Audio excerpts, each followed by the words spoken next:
प्यारे दोस्तों, सबसे पहले तो द हिंदू की इस कटिंग को देखिए। क्या दिखा है यहाँ पे आपको? तो यहाँ पे आपको एक कलरफुल इकोनॉमी के बारे में पता चला होगा। पहला है आपके सामने ग्रीन इकोनॉमी। ये फोकस करता है एनवायरमेंटल सस्टेनेबिलिटी को, जो प्रमोट करता है लो कार्बन एमिशन या रिन्यूएबल एनर्जी और कंजर्वेशन को। अगला देखते हैं हम ब्लू इकोनॉमी, यानी कि ये फोकस करता है ओशन एंड वाटर रिसोर्सेज को, इंक्लूडिंग फिशरीज, मरीन ट्रेड या कोस्टल टूरिज्म। अगला देखते हैं हम ब्लैक इकोनॉमी। ये फोकस करता है इलीगल और अनरिपोर्टेड इकोनॉमी एक्टिविटी को, जो सरकार के रिकॉर्ड में दर्ज नहीं होता।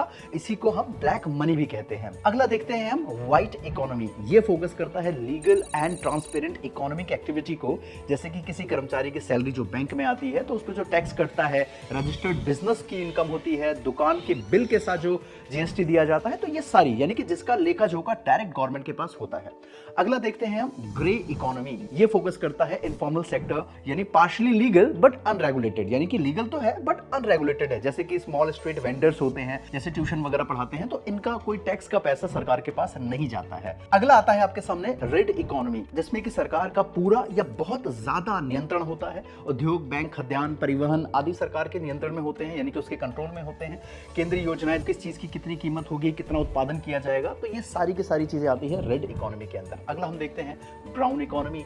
ये फोकस करता है traditional industrial economy, high dependence on fossil fuel and pollution. अगला आता है ऑरेंज इकोनॉमी। ऑरेंज इकोनॉमी का मतलब होता है creativity plus talent plus ideas, यानी कि जहां दिमाग, कला और इनोवेशन से इनकम जनरेट की जाती है। कोई म्यूजिक हो गया, फैशन डिजाइनिंग, यूट्यूब कंटेंट, तो ये जितनी भी चीजें होती है तो ये इसकी कैटेगरी में आती है। अगला आता है येलो इकोनॉमी। येलो इकोनॉमी को कभी कभी ऐसे सेक्टर से जोड़ के देखा जाता है जहां पे दिमाग और नॉलेज का यूज ज्यादा होता है, जैसे education, tourism, digital, AI, innovation, ये सारी चीजें येलो में आती है। अगला है सिल्वर इकोनॉमी। सिल्वर इकोनॉमी का मतलब होता है जो बूढ़े बुजुर्ग लोग होते हैं जिनकी एज 60 प्लस हो चुकी है, तो उनसे जुड़ी इकोनॉमिक एक्टिविटी, होम केयर सेवाएं जो होती है, रिटायरमेंट प्लान हो गया, पेंशन सीनियर सिटीजन के लिए जो किया जाता है, तो ये सारा सिल्वर इकोनॉमी की कैटेगरी में आता है। अगला आता है लड़कियों का फेवरेट कलर पिंक इकोनॉमी। तो इसकी मीनिंग भी लड़कियों से ही रिलेटेड होगी। तो पिंक इकोनॉमी का मतलब होता है वो इकोनॉमी जो खासतौर पर महिलाओं से जुड़ी होती है, जैसे कि महिलाओं की कमाई हो गई या खर्च करने की ताकत, या उससे रिलेटेड कोई प्रोडक्ट हो गया, जैसे ब्यूटी प्रोडक्ट हो गया, makeup, skin care, fashion, cloth, designing, jewellery,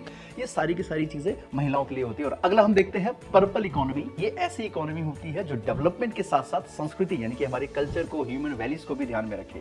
मतलब यहाँ पे सिर्फ पैसा कमाना ही गोल नहीं होता, बल्कि हमारी पहचान, हमारी परंपरा, हमारी क्रिएटिविटी भी बची रहे, तो ये इसकी कैटेगरी में आता है। तो कैसी लगी आपको आज की ये जानकारी? नीचे कमेंट करके जरूर बताइएगा। और आपका फेवरेट कलर कौन सा है नीचे कमेंट बॉक्स में बताना। ऐसे और इंटरेस्टिंग फैक्ट के लिए रोज जुड़े मेरे साथ सुबह 8 बजे द हिंदू एडिटोरियल एनालिसिस की क्लास में, ओनली ऑन बैंकिंग बाय रोजगार विद अंकित यूट्यूब चैनल पर। Thank you.